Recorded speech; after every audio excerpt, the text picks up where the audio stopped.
This is the Page Publishing Book Club. How you doing? How's it going? How you doing, Rob? Everything good over there, huh? You got everything under control? I sure hope so. Rob's over there on the other side of the glass. He's making the magic happen right now as we speak. Tonight, we bring you more authors who will inform and inspire you to do what you know you want to do. Get that book inside you published. Yes. You know, sometimes you don't even know you've got a book inside you until something happens, something unplanned, unexpected, and in some cases, unfortunately, not very pleasant. Sarah Newberg was devastated when her dad died, but it was through that painful experience that she found her voice, and her dad lives on. We find out how in her book entitled The Model T and Me. Sarah. Growing up, my dad was really, his passion was Model Ts. He built and restored them, and so he did parades, car shows. It was one of the things that really made him happy besides his family. He used to carry pictures of his cars in his pocket, and so he died suddenly. He had a massive heart attack, and it was just sudden. So, here we have these cars, and my mom's like, well, your dad wants you to have one of them. And I'm like, yeah, and I wasn't going to let it just sit there. So I decided to join his Model T club and learn to drive these cars. And they're not the easiest thing to drive. So I realized as, the last 3 years, I'm, driving these cars and I'm doing tours, and they're a lot of fun, and I can see why they made my dad happy. And so that's kind of what my book is, The Model T and Me. It's kind of like the happy in me because it makes me feel close to him, and it's just something, kind of got passed down to me. I think it was always in me to drive these cars, but it took my dad passing away to make me really fall in love with them. But who fixes them? Yeah, No. I've learned. I have two now, and I actually became really good friends in the club with one of my dad's club members who's teaching me to work on these cars and helping me fix them. And he actually taught me to drive them, and they're very complicated because they don't have a gas pedal. The gas is on the steering wheel. So they have a reverse pedal. So when I was reversing out of his driveway, I went through his garage door. So that was one of my first lessons. I was devastated, but I overcame it, and now I have two Model Ts. Good for you. A lot of women would not do that because they would just assume I can't learn how to do that. Yeah, and it's funny because I'll go to car shows, and one time I was at a car show, and this older guy was talking to me, and this other guy walks up and looks at the older guy that I'm talking to, and he says, nice cars. And he's like, they're not my cars, they're her cars. What? They're your cars? I'm like, yeah, they're my cars. Because nobody, thinks that women would take up this hobby. And I honestly didn't think I was going to fall in love with it as much as I did. My mom's like, you are so your dad now. She's like, you're obsessed. I'm sure there's been many books written on these cars, but yours is unique, I would say, yes? Yes, it's very unique. And I have lots of pictures in my book, too, of, my dad's restoration of the cars, him starting when I was like 4. Well, do you find that the people that you're dealing with through these cars are interested in your book? Oh, yeah. That's where I sell most of my books, is at car shows. What's funny is like my passion was always writing growing up. My dad, after he passed away, I found boxes of my writing, that like short stories I used to write him from, elementary school. He kept all these things. And he always tried to encourage me to write. You need to write a book. You need to write a book. Because it was always my passion to write and publish a book. Took all these creative writing classes. And so, my first book, I never thought my first book that I would actually follow through and publish would be about Model Ts. And, if that's one thing my dad taught me was to follow my dreams and my passion. So it just, fell into place. My first book was about him. You laugh, but you know what? It makes me think that sometimes maybe there really is a reason things happen. Bree Record always knew who she really was, but spent 45 years as a man before she came to the moment where she had to go down the road to transition. That's the name of her book, Bree. You say you spent 45 long years completely alone. I never even touched anybody else. So. How was your family? Did they have any idea what you were going through? You know, I've had some interesting conversations with them. They all knew that there was something going on, but nobody could ever really figure out what it was. And it finally got to the point where they just thought I was the kind of person who preferred to be alone in life. What did you end up doing? Like, what do you do for a living? You know, that was another thing that this really affected. I've never really been able to do much. The family business that I'm referring to is a ranch in Wyoming, and I'm still associated with that, though I don't particularly enjoy going up there and stuff, other than to see my family, of course. Does your family support you now? Oh, 100%. I'm truly blessed in that regards. I mean, a lot of people who go through this lose a lot of family members, and so far I haven't. So is this book about the physical transformation that you go through? There's the emotional process, the mental process. You know, I tried to cover everything I was going through, and I tried to cover my past, too, so that the reader kind of has a perspective to gauge what I'm going through in those last 40 days before the surgery, which is when I wrote the book. So I tried to cover all aspects. Tell me about the surgery. That was 40 days. That's what the book is about, the 40 days. Leading to gender reassignment surgery, yes. But that's when I wrote it. It actually goes a little bit further than that. I try to go through the whole transition. I repressed so much that when I started this, I didn't even realize what it was meant to be transgender. I mean, that's kind of what I try to explain in the book, you know, exactly what I was going through, so that the reader has a chance to learn what to go through what I went through in the discovery process.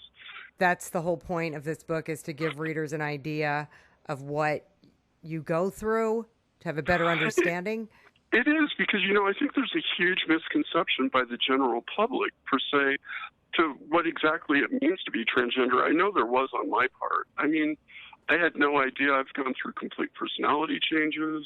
I grew up on a ranch in Wyoming, so the male aspect of me was able to handle a lot of the things that I had to do. It's a very physical, demanding life in a lot of different ways.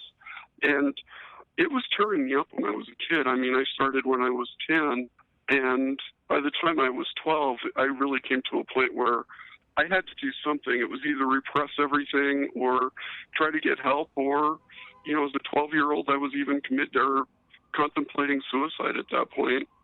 42% of the transgender population will attempt suicide once in their lives. You know, I think that's a figure that people hear and see, but there's never really been an explanation to why, you know, there's that kind of angst behind this. I think there's a real lack of education in the general public on what exactly this is. You know, I hear a lot of people call this a choice, but there's no choice with this. You know, there's people who are not living through this. And we as a nation are stuck in a debate about which toilet we should be using. And to me, that's kind of missing the point. There's way more serious issues here that need to be discussed and talked about and done something about. This is something that needs to be taken much more seriously than it is today. Well, Bree, I think a lot of people would agree with that. And, you know, hopefully your book will be a catalyst for change. Switching gears now, does the Endless Summer ring a bell, huh? It does for Beach Boys fans like Rob, am I right? Rainbow Klein is a huge Beach Boys fan, and it's also the name of her book, Endless Summer, which is quite a tribute to the band, I would say. Yes, ma'am. It is made and written exactly for a Beach Boys compilation musical, and I tried to be as true to the music as possible. I just thought, wouldn't it be great to have a Broadway musical with the Beach Boys music? And, you know, Broadway is so hungry for new stuff. And come to find out, there had been a musical that was already tried. And as recent as 2005, it didn't even make it to Broadway because it failed in 6 weeks in Vegas. And I was devastated because I had already done my work. The only album I ever had was The Endless Summer in 1976. I was like 10 years old, 11 years old when I got that album. That was the only Beach Boys I ever had growing up. And that music throughout my life just saved my life on more than one occasion. One of Carl Wilson's albums saved me after a divorce. And I never listened to their entire catalog until 2010. And they made 420 songs, and I have most of them. I have like 35 albums. My favorite part of their music was the very, very early stuff. Alice, I just heard this story in their music. Oh. You know, Wendy, you know, the songs that we're all used to, Barbara Ann. I used all the girls' names, all the boys' names I made up, because there are no boys' names in the Beach Boys music. And you tied it all together and you made a story. Yes, ma'am. And Yes. I'm assuming from what you're telling me that it doesn't stop here. You want this to go all the way to Broadway. Well, you know, I'm just keeping my fingers crossed. The story, the characters have to live in people's minds and hearts, or the show won't work. That's how they failed before. They threw a show together with no storyline, a weak premise at best, and they failed. I wanted to succeed because the music is awesome. So when I heard the music again, the story was there. And it took very little dialogue to tie the songs together, but I used a lot of them. And if I can sum up the book in 3 words, it's surfing, cars, and girls. All right, there you go. Yeah, surfing, cars. That's where I did the 3 areas of my research, not so much on girls. I had that one down. But the surfing and the cars, I did a lot of research. And see, I had shopped it around to other people I knew in the industry, because I've been a theatrical costumer for 35 years. So I know theater. I know what I like on stage. So, okay, what kind of promotion are you doing? Are you promoting this book on your own? I have a book signing next Sunday, and that's the first one. I have some other people, of course, because I know everybody in the theater industry here. I know people that want me to sign books in their friends' bookstore and things like that. But I'm planning to go on tour and sell the book. All right, Rainbow. Well, you certainly have a lot of passion there, so maybe that'll carry you. How about some good vibrations? What do you say? As we head into our very short break, but we're coming right back with a book that suggests the people in the Bible may have been the first to be in contact with extraterrestrials. Stay with us. This is the Page Publishing Book Club. Have you written a book and want to get it published? Then now's the time to call Page Publishing at 800-204-6099 and do it immediately. You see, they're looking for authors of all types of books. And unlike most publishers, Page Publishing will take the time to review most of the books submitted to them. And they'll even give you their feedback. And if they like what they read, Page Publishing will get your book into bookstores and for sale online at Amazon, the Apple iTunes Store, and other outlets. They'll handle everything: copyright protection, printing, cover art, publicity, and editing. So if you've written a novel, a children's book, a cookbook, inspirational work, a book of poetry, or biography, and want to get it published, then you need to call Page Publishing and do it immediately. Call 800-204-6099 now for your free author submission kit. Your road to fame and fortune could very well start with this simple phone call. For your free author submission kit, call Page Publishing at 800-204-6099. Hey, thanks for coming back to the Page Publishing Book Club. We really appreciate it. So check this out. Sheldon Oldford asks if it's possible that Jesus Christ was the descendant of a flesh and blood father named Yahweh who was a real-life ancient astronaut. He suggests in his book entitled Adamus Descendum, the Biblical First Contact, that the people we read about in the Bible may have been the first extraterrestrials that man ever encountered. Sheldon. Yes, I got my inspiration from reading books by the late Zecharia Sitchin, such as the Earth Chronicles, and I began reading the Bible then from a different perspective, because as a detective, I was preparing police reports issuing for criminal trials, and upon doing so, I had to look for certain issues such as Miranda-type issues or probable cause statements where they end their reports and stuff. So after doing this for such a long time, I began doing it as I was reading my Bible. It became second nature. So I started nitpicking and analyzing the Bible in the same sort of way. So you were a police detective? Yes. I've been in law enforcement now for about 17 years. So when you apply those skills to the Bible, this is what you came up with? Yes, because I started noticing that the character of the biblical God wasn't matching up with what we know today from like science and astronomy. So he's been described or portrayed in the Bible with all of these flesh and blood characteristics. Now, when they talk about angels, as you point out, burning bushes, the kinds of biblical characters that we see in the Bible, it is sometimes hard to believe, but it has also been said that the Bible's a metaphor. And it's everybody's opinion, and we've been raised to believe a certain way. Well, the reason why we believe that way is because of the opinions of other men that have tried to translate the Bible and into believing their point of view. And so when I start reading the Bible and start interpreting what I'm reading, I'm trying to look at it from the perspective from that ancient man. Like, they didn't have the vocabulary that we have today. So if I went back in time and saw the things that Moses saw or Elijah saw, I'm going to have a different description of what I'm witnessing because I have a much broader vocabulary. I understand what a lot of things would be, such as like Moses describes the cloud, God being inside the cloud. Well, how could an ever-present being, that created the universe, how could he be in this little cloud where in Exodus it talks about how God even comes out of that cloud and a smaller cloud and descends down and stands in front of the tabernacle tent and speaks to Moses face to face. So it's things like that I read in the Bible that I got to say, well, what's going on here? Are extraterrestrial beings any more believable?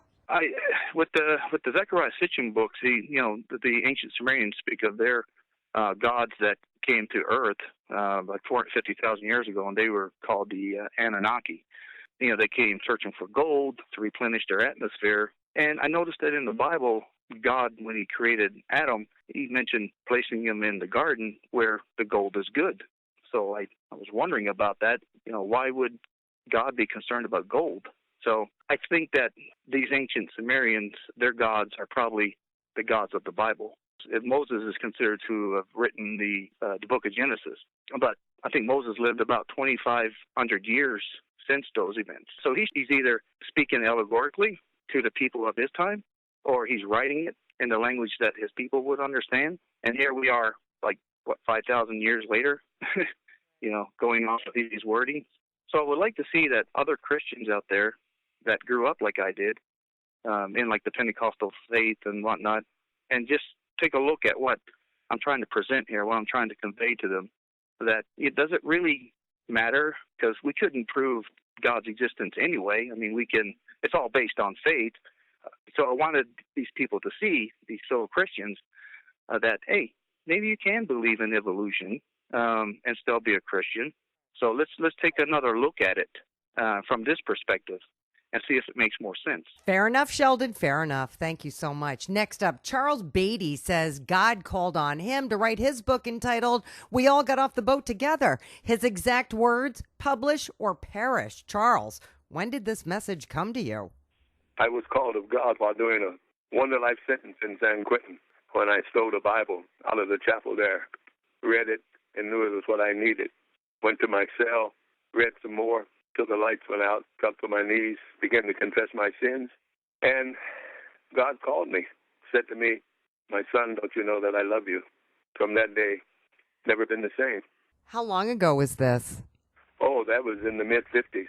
You were in San Quentin in the mid-50s? You must have been a really young man. I went to prison when I was 21 years old. What happened? Well, I grew up as a gang member in the city of Cincinnati, Ohio, and ultimately went to prison for robbery and manslaughter. Had a hopeless one-life sentence. And determined to change. Couldn't change until I stole that Bible. How long were you in prison? My sentence, parole board gave me 8.5 years. However, I only did 5.5.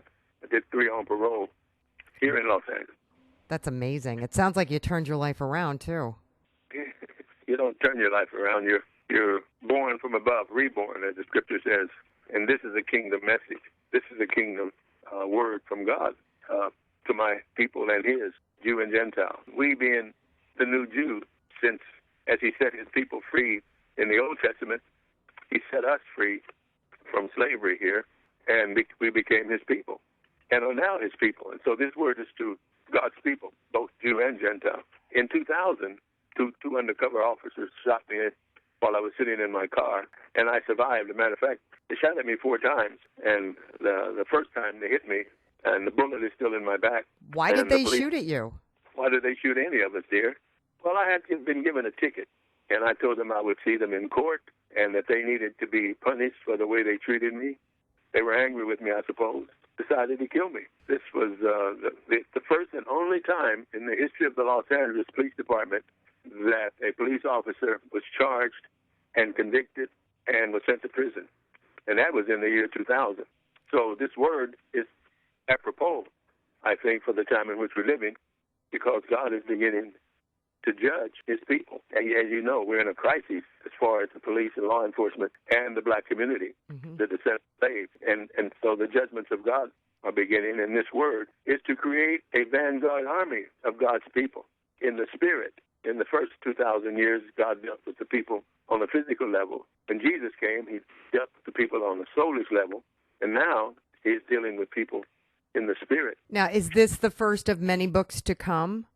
I don't know about many books to come, and whatever God tells me to do, it is his word, his will that we are to do as a people. All right, Charles, thank you. Finally, 4 years after Superstorm Sandy annihilated parts of the Northeast, Bron Vilscott decided to publish a book of the same name. He's been doing construction along the Jersey Shore ever since, and I tell you that construction is still going on. So much to say, so much to cover when you call a book Superstorm Sandy. Exactly what do you cover here? The whole thing. The storm, the results of what the storm did, a lot of devastation and whatnot. And then in the end, about restoring the shore, where they're putting sand back onto the beach, and the new zoning areas where the houses are being put up on piling. They have to be from 9 to 12 feet high. There are a lot of people that are still trying to rebuild and reconstruct and, get things back the way hopefully they were. How is that possible 4 years later, that there are people still waiting for money and still waiting for help? Still seems to be an issue with FEMA and, the other different programs. Plus, you had a lot of people that were jipping or trying to get money that they didn't deserve, saying that they lived in certain areas or had housing there when it was only rental property and their main residence was somewhere else. So there was a lot of issues that are still being confronted with even now. All right. What made you write this book now? Well, during the time that I was there and I saw everything that was going on, I had to start taking pictures of it. And then I was looking at TV and it talked about publishing a book. And I said, well, let me try it. And I, got in touch with the company and they said, send me a manuscript, which I did. And they said that they would publish it. In a sense, there's history. There's going to be generations of kids that were young, 4, 5, or 6, that came up that really might not have understood or, had a chance to see what really happened. Like, I think the Red Cross being there, they stayed with the people that were in the trenches. They fed them every day. They gave us cleaning supplies. They gave us work supplies, boots, gloves, whatever we needed. And I thought that was the greatest thing because most of these volunteers even came from different states as far as Pennsylvania, upstate New York, and even out west. They had volunteers that came to actually come to Long Beach Island and down to the shore to help those that needed assistance in trying to get everything put back to where people at least could, sustain some type of living. Because everything they owned was on the street, no electricity. It was, and I saw this and I just started taking pictures because I knew I couldn't remember everything, but if I had a picture of it, then I could always refer back to it to see, the memories of what happened and what I went to help people get straightened out. I live here. I live at the shore. And I don't care who I talk to or who I speak to, someone knows somebody or they themselves have experienced having been in the storm and seeing the devastation that it did. And I'm amazed that even after all this length of time, people still talk about what we experienced at the shore with Superstorm Sandy. So I feel that by me having put something out there that, like I said, people can relate to, still is it something that we're not going to forget at the shore. I don't care who you are. We're not going to forget. Well, I can certainly attest to that, Bronville. I happen to live right on the Jersey Shore. I can actually see the ocean from my house, and I've seen quite a few storms come up the coast. I can't tell you how many times, Rob, storms would come up the coast, and the emergency services people would walk up and down the street and say, leave your house, when we were kids. And we'd be like, no way, man. Hurricane party, baby. Well, let me tell you, the people who did that during Superstorm Sandy, they got a big surprise. They had to be rescued in water, waist deep, even deeper. I had some friends that actually decided to wait out the storm, and they said it was the scariest thing they ever did. And what I still can't believe are the number of people in New York and New Jersey who are still waiting. They still have claims that haven't been met or answered. They're still waiting for money. We actually, the anniversary wasn't that long ago. It was like a couple of weeks ago. People that got money who are being asked now to give it back. I mean, yeah, it's crazy. Crazy stuff. So when they say the storm's coming, get out. That's all I can tell you. Anyway, time marches on, Robbie. We got to go. Thank you so much for tuning in or downloading us at 710WOR.iHeart.com. We will be back next week with another edition of the PPBC, and I hope you'll come along for the ride. Same time, same place, 710 WOR. Have a great weekend.